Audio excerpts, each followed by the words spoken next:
नमस्कार, मेरा नाम शालिनी सालेचा है और आज मैं आपके सामने फिर से एक नए विषय के साथ आई हूँ। दिवाली के दिन महालक्ष्मी जी का कौन सा चित्र हमें लगाना चाहिए, किस तस्वीर की हमें पूजा करनी चाहिए जिससे हमारे घर में शुभता आए और हमारे घर में धन बरसे। सबसे पहले मैं ये आपको बताऊंगी कि कौन सा चित्र हमें नहीं लगाना चाहिए, कौन से चित्र की हमें पूजा नहीं करनी चाहिए, कौन सी तस्वीर की हमें पूजा नहीं करनी चाहिए महालक्ष्मी की। माता लक्ष्मी को चित्र में उल्लू, हाथी या कमल पर विराजमान बताया गया है। उल्लू पर बैठी हुई महालक्ष्मी जो है, उनका चित्र रखने से नकारात्मक ऊर्जाएं घर में आती हैं, क्योंकि उल्लू वाहन से आई हुई लक्ष्मी जो है वो गलत दिशा से आने की ओर संकेत करती हैं और धन को गलत दिशा में जाने का भी संकेत करती हैं।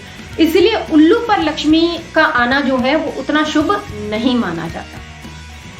जिस चित्र या तस्वीर में अकेली महालक्ष्मी हो और ऐसे चित्र की आप पूजा करते हैं दिवाली के टाइम में, तो वो भी हमें नहीं करना चाहिए। मान्यता अनुसार अकेली लक्ष्मी माँ का जो चित्र है वो पूजा करना शुभ नहीं माना जाता है। इसकी अपेक्षा अगर आप गणेश जी व सरस्वती जी के साथ उनकी पूजन क्रिया करते हैं तो वो बहुत ही कल्याणकारी माना जाता है। अब मैं आपको बताऊंगी कि कौन से चित्र लगाने चाहिए महालक्ष्मी जी के जिनसे शुभता आती है, और दिवाली टाइम में, दीपावली पूजन के समय में आप वो चित्र लगाएं। लक्ष्मी जी का वह चित्र जिसमें वह उनके एक और श्री गणेश जी हों और दूसरी ओर माँ सरस्वती जी हों, ऐसा माता लक्ष्मी का चित्र जरूर अपने घर के अंदर लगाएं और वो दोनों हाथों से धन बरसा रही हों। धन प्राप्ति के लिए ये चित्र बहुत ही शुभ माना जाता है।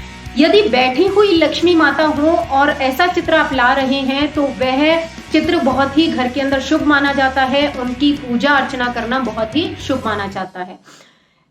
अगर वो कमल के आसन पर बैठी हुई हों और उनके आसमान सूंड उठाए हाथी हों तो ऐसा चित्र भी बहुत ही शुभ माना जाता है। इस तरह के चित्र का पूजन करने से माँ लक्ष्मी जी सदैव प्रसन्न रहती हैं और आपके घर में विराजमान रहती हैं।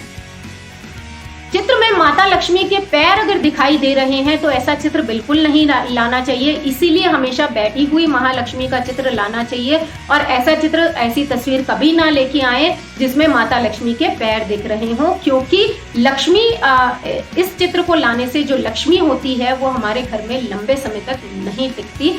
तो इसीलिए हमेशा सर्वश्रेष्ठ रहता है अगर आप बैठी हुई लक्ष्मी घर में लेके आते हैं। चित्र में माँ लक्ष्मी जी के साथ अगर ऐरावत हाथी भी हो तो ये एक अद्भुत शुभ फलों को प्रदान करता है ऐसा चित्र। और कुछ तस्वीरों में अगर माँ लक्ष्मी जी के दोनों ओर दो हाथी हों और बहता हुआ पानी हो और उसमें वो खड़े हों तो ऐसा चित्र बहुत ही शुभ माना जाता है।